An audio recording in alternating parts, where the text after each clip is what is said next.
The galaxy knew peace, not the warm, gentle kind born from understanding, but the brittle, artificial calm enforced by power and centuries of fear. The Valari Ascendancy, an ancient coalition of psionically gifted races, ruled over nearly half the galactic spiral. Their empires were steeped in tradition, ceremonial grandeur, and ruthless suppression of the lesser species. To them, dominance was not cruelty, it was heritage. And then came the humans. For nearly 300 years after first contact, humanity was barely a footnote in galactic affairs. They were dismissed as a strange offshoot species from the Orion Spur, known only for their erratic behavior and primitive technology. They were tolerated at best, mocked at worst. The Valari made sure their growth remained stunted. Trade sanctions, diplomatic blockades, even quiet assassinations of human scientists and leaders. The galaxy didn't want another contender. But what the galaxy didn't realize was that humanity had never needed their approval. Beneath the diplomatic pleasantries and holographic peace treaties, humanity evolved, and not in the way the galaxy expected.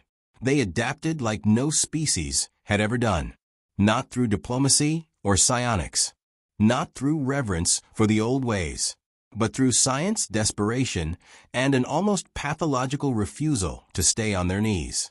Humanity's colonies had grown silent for years, not because they were failing, but because they were hiding. A dark rumor spread in secret across the stars.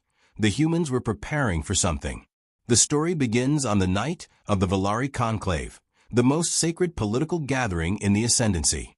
1,000 delegates, 100 worlds represented, all orbiting above the Valari homeworld of Calthera in a massive orbital station known as the Mantle of Harmony. It was a beacon of civilization, centuries old, larger than any city on Earth, and guarded by the most advanced defense grid known to the Valari. It fell in 11 minutes. The first sign was the silence. Communications cut. Then the lights died.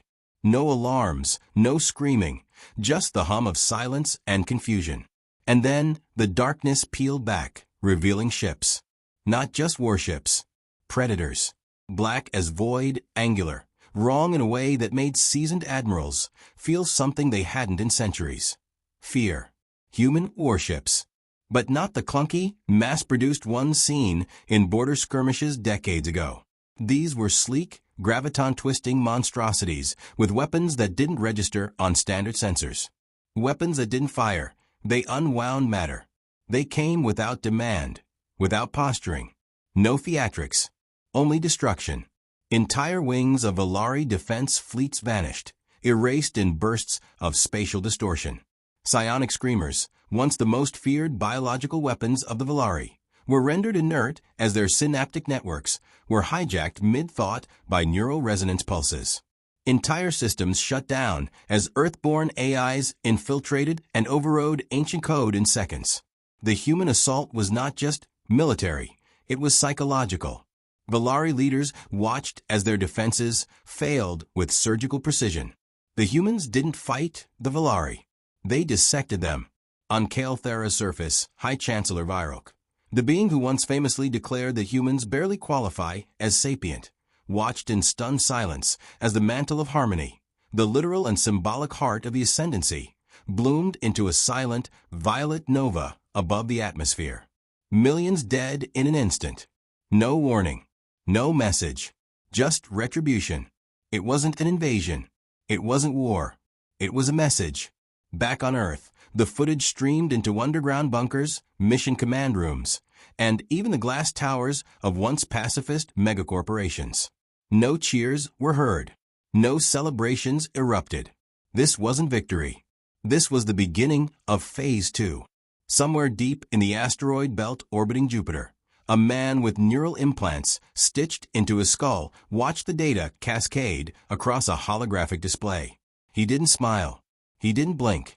He only whispered the same words he had said to the UN Defense Council 3 years prior, when he first proposed Operation Icarus. They built empires over centuries.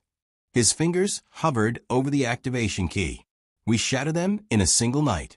The Valari Ascendancy had always believed themselves immortal. Their empire was built on foundations older than the oldest stars, forged by the sweat and blood of countless civilizations across eons.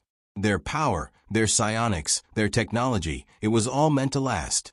The galaxy bent to their will, and for centuries, none had dared challenge them. But that night, in the heart of the ascendancy, everything began to unravel. The very core of their empire, the mantle of harmony, the symbol of their unassailable unity, was gone, consumed by human vengeance. The void that had once been a symbol of peaceful prosperity was now a place of death, drifting in the silence of the cold black. Now, on the war-torn streets of Volari cities, the rumors spread like wildfire. Humanity had waged its war in the shadows, silently gathering strength and resources, waiting for the perfect moment to strike. The Volari had thought they knew the humans, foolish, disjointed, weak. But now, as chaos gripped the capital and the skies burned, they saw the truth. The humans had not been idle. They had not been waiting for permission to be taken seriously. They had been preparing. Chancellor Virok, now a disoriented survivor amidst the wreckage of his once glorious government, watched as his world crumbled. Once considered the most powerful psionic entity in the galaxy, he was now a broken man, trying to comprehend how his enemies had outwitted him. The overwhelming presence of his people's defeat pressed on him like the weight of a dying star. His once shining city was now an inferno, consumed by the flames of technological terror far beyond his comprehension. Desperation clawed at him. He needed answers. He needed control. And so, in his final act of defiance, Virok ordered the Ascendancy's remaining fleets to assemble. There was no plan. There couldn't be. The Volari had no strategy for dealing with this new enemy. Their fleets were broken. Their psionic warriors shattered. What could they do? Then came the message. It was simple. A signal broadcast across every communication channel, every ship, every station. There were no speeches, no demands. Just a single line, direct and unyielding. This is humanity. You have 2 hours to surrender, or we will wipe your memory from the galaxy.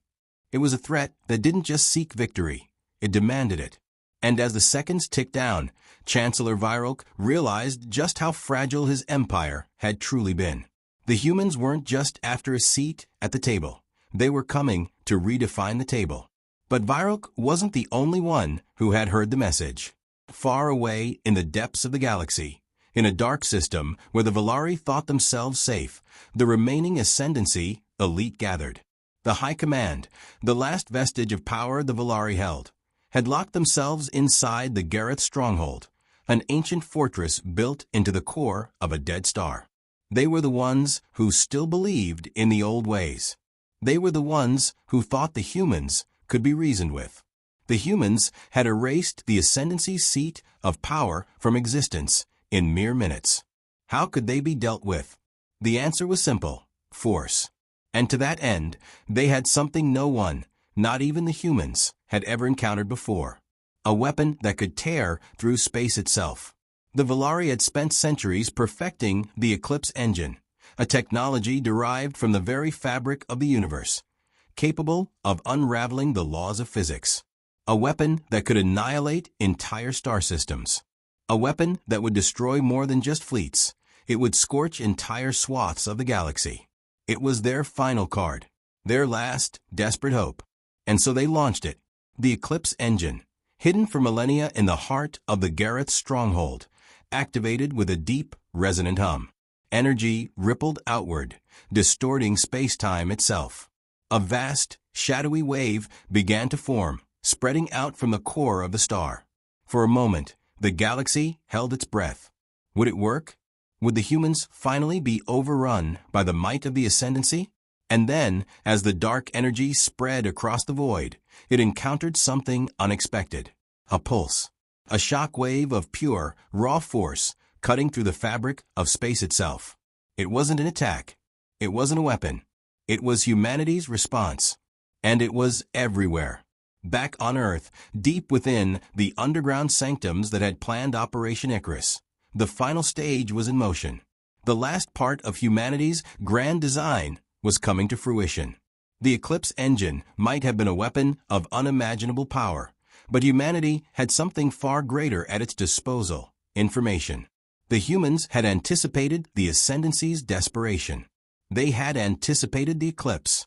And in their final act of retaliation, humanity unleashed their own weapon, a weapon of understanding, of calculated risk, and of impossible technology. Something that reached through the fabric of time and space, redirecting the energy of the Eclipse engine back onto the Valari's stronghold. The message was clear. You thought you could break us. You were wrong. And with that, the war was no longer about territory or pride or even revenge. It was about survival. The Valari High Command, once the untouchable heart of the Ascendancy, now lay in ruins. The Eclipse engine, their final hope, had been turned against them with such brutal efficiency that the very concept of their power had been gutted. There was no rebuilding from this, no negotiating, no second chance. But the damage didn't end with the destruction of the Gareth's stronghold. The human response to the weapon's activation rippled across the stars, not just disabling the Eclipse engine, but causing catastrophic failures in every other piece of Valari technology reliant on the same ancient quantum principles. Their fleets, what was left of them, fell from the sky like charred wreckage. Their cities crumbled into dust. Entire fleets, once so proud, were now nothing more than floating tombs. Yet the Valari still clung to one thing: pride. Even as their empire collapsed around them, they refused to admit defeat. They hadn't been beaten by an enemy. They had been deceived by an enemy they had never taken seriously. There was no time left for politics. There was only revenge, a single desire that had burned into the heart of their most ardent survivors. Chancellor Virok, once an agent of their destruction, now stood at the head of what was left of the Valari resistance, watching the last bastion of his empire being consumed by humanity's relentless will. His people had always relied on their psionics to control the galaxy. But the humans didn't need psionics. They didn't need to manipulate minds, bend the laws of physics, or invoke the power of the ancient stars. They had something much simpler, much more terrifying: resolve. But this was a new kind of resolve, one that humans had inherited from the chaos of their violent, unpredictable history. It wasn't the indomitable will to survive, as the Valari once thought. It was the will to build something new, to create, to reshape. And that was the very thing that terrified them. As the last of the Valari fleets limped into hiding in the farthest reaches of the galaxy, far beyond the surveillance of humanity's reach, the truth became apparent. Humanity wasn't just fighting for revenge. They were fighting for the future. A future where they were the architects. On the moon of New Terra, beneath the gleaming domes of humanity's thriving colonies, the remnants of the Valari Ascendancy gathered. What few leaders remained of the once mighty empire, those who had not perished in the initial strike, were now seeking refuge, isolation, and time to regroup. They were not alone. Seated in a darkened room, the air thick with the weight of impending doom, a new figure emerged. This individual wasn't a psion or a soldier, nor a political leader. This was a scientist, a human who had quietly observed unobserved as the war had unfolded, tracking the threads of the universe and calculating each new move in the conflict. But this human had a special project, one so audacious, so radical, that it could rewrite everything the Valari once believed to be true. Dr. Julian Sharp was not just any scientist. He was one of the key figures behind the quantum weaponry that had helped humanity breach the Valari's most secure fortresses. But he wasn't satisfied with that. His vision wasn't to simply defeat the Ascendancy. He wanted something far more ambitious. He wanted to fundamentally break the cycle of oppression and elevate humanity to a new level of power, a level where they could shape the entire galaxy in their own image. "I have the solution," Sharp said, his voice calm, calculated. "It's already begun." Around the table, the survivors of the Valari High Command, now listening intently, exchanged wary glances. This wasn't the first time a human had promised them salvation, but the cold certainty in Sharp's eyes made them hesitate. "Your resistance is futile," Sharp continued. Your old systems, your old ways of thinking, are gone. But you're not defeated. Not yet. I can give you a way to fight back, to rebuild what you once had. The Volari were skeptical, and Virok's voice cracked as he interrupted. And what price would we pay for this solution, human? Sharp smiled, and his eyes glinted with an unsettling, almost predatory gleam. The price, he asked, leaning forward, is your past, your ways of thinking. The price is your mind. A heavy silence fell over the room. The idea that the Volari, creatures of ancient psionic wisdom, might have to abandon their most sacred traditions was anathema. Yet the offer was tempting. If the Volari wanted any hope of survival, they would have to throw away everything they had once believed about power, control, and dominance. What are you proposing? Virok asked, though the words tasted like ash in his mouth. Evolution, Sharp said, his tone chillingly calm. Not just your technology, but your very biology. Humanity has learned to adapt. You must do the same, or else you will be consigned to the dustbin of history. You'll become nothing more than a cautionary tale. Virok stared at him, the weight of his people's legacy pressing down on him. What do you want in return? Sharp's smile widened. I want nothing from you. You'll give it all willingly. The future will demand it. And in that moment, deep in the heart of what remained of the Volari ascendancy, a choice was made. Not between life and death, but between a future of stagnation and one where everything, every belief, every tradition, would be rewritten by the human hand. Back on Earth, far from the broken remnants of the Volari, humanity's leaders gathered in secret. The war was not over, not by a long shot. But they had won the first battle. Now, they would begin to reshape the stars. And they would do it on their terms. The galaxy had been turned upside down in a matter of months. What had once been a sprawling empire, an empire that stretched across the stars and defined the rules of power, was now little more than a memory. The Volari ascendancy, with its ancient traditions, psionic might, and vast fleets, had crumbled under the weight of humanity's resolve. But while their empire was shattered, the Volari were far from finished. In the shadows of a collapsing galaxy, an unlikely alliance had begun to take shape. Dr. Julian Sharp's offer to the Volari High Command had not been taken lightly. Some among the Ascendancy's leaders resisted the idea of surrendering their psionic heritage. But the alternative was extinction. And so, the first tentative steps were taken toward what would become a new Volari, a hybrid of their ancient ways and the cutting-edge technology that humanity had brought to bear. It was a painful transformation, not just for the Volari, but for their entire way of life. No longer would they rely solely on their psionics. Now, they would augment themselves with humanity's most advanced cybernetics, quantum interfaces, and synthetic enhancements. They would become a new breed of warrior, a hybrid that blurred the lines between flesh and machine, mind and technology. It wasn't just about survival anymore. It was about vengeance. And it was a vengeance that would be wielded with the power of 1,000 forgotten gods. On Earth, the victory celebrations were muted.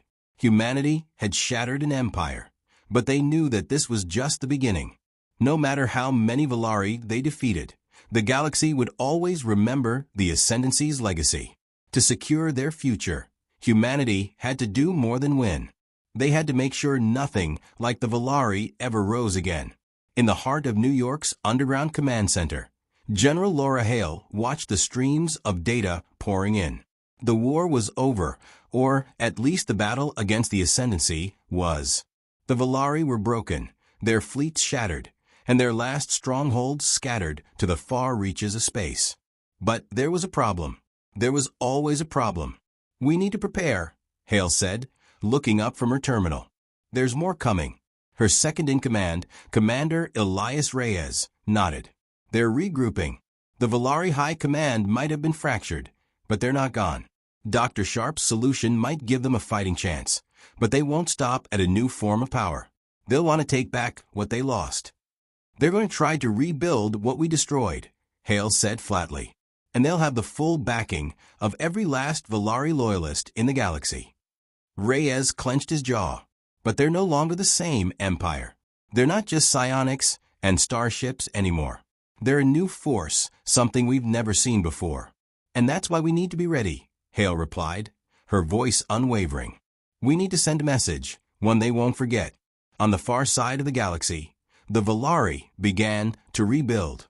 The hybrid warriors that had once been the proud psionic elite now stood as something entirely different, half man, half machine, powered by the same quantum technology that had brought humanity to the forefront. They called themselves the Vanguard, a new breed of soldier, one capable of unparalleled destructive power. Virok, now one of the leaders of this hybrid faction, stood before his newly formed army. His once pristine robes were now replaced by sleek armor, embedded with neural interfaces that allowed him to command the Vanguard's forces with terrifying precision. His psionics were still intact, but now they were coupled with the enhanced capabilities of the cybernetic augmentations humanity had provided. The galaxy will kneel before us once again, Virok said, his voice deep and resonant, his eyes flashing with the promise of vengeance. The humans thought they could break us, but we will be more than they ever dreamed. We will rise from the ashes of our defeat. The Vanguard, an army of transhuman warriors, responded with a chorus of metallic voices, their psionics and augmentations harmonizing in a deadly symphony. We will not fall. We will ascend. The message had been sent. The Volari would rise again, and this time they would not be so easily defeated. Back on Earth, the human high command had made their own preparations. They knew that the Volari would not go quietly, and humanity's victory, as great as it was, had only triggered the beginning of an even more dangerous phase of war. In the quiet halls of the Terran Coalition Council, General Hale stood before a massive holographic map of the galaxy, her fingers moving over the controls. We need to end this now, she said, her voice hard. We need to find the Volari where they're weakest, and strike before they can recover. The Vanguard won't hesitate. Neither can we. We've already destroyed their heart, Reyes reminded her, but the rest of their empire still exists, fractured, but dangerous. The Vanguard is their last hope, Hale said, turning toward him. And we're not going to let them become a threat again. A new strategy was laid out, a coordinated strike against the Volari's most vital strongholds. The plan was swift, brutal, and final. But the consequences were clear. Victory would mean total destruction for the Volari remnants, and the collapse of everything they had fought for. The final battle came swiftly. In the deepest corners of the galaxy, the Volari Vanguard made their stand. A fleet, augmented with the cutting-edge technology of their hybrid warriors, moved to reclaim what was lost. But they had underestimated humanity once again. A fleet of human warships, far more advanced than they could have imagined, met them head-on. The battle was swift and unforgiving. The Vanguard fought with a fury born of centuries of tradition and pain, but humanity had something they couldn't counter. It wasn't just better technology. It wasn't just superior tactics. It was willpower. The Volari Vanguard crumbled before them. Their ships were torn apart by quantum weapons. Their soldiers ripped apart by precision strikes. For every last hybrid warrior that fell, another human soldier stood tall, unwavering. Humanity had, for the first time in galactic history, achieved what no other species had dared to dream, the complete destruction of an empire built over millennia. As the final Volari fleet turned to dust, General Hale's voice echoed across every frequency. "We are the architects of this galaxy's future," she said, standing before the shattered remains of their once unstoppable enemy. "And we will shape it as we see fit." The galaxy, forever scarred by the battle between two great powers, was left in the aftermath. The Volari ascendancy, once a symbol of eternal dominance, was no more. Humanity had not just survived the war, they had rewritten the rules. And as the stars above began to heal, one thing became certain. The age of the Volari was over. The age of humanity had just begun. With that, the galaxy would never be the same. The battle for the stars was far from over, but humanity had proven something that no one, not even the ancient empires, could deny. They had the power to build and the strength to destroy.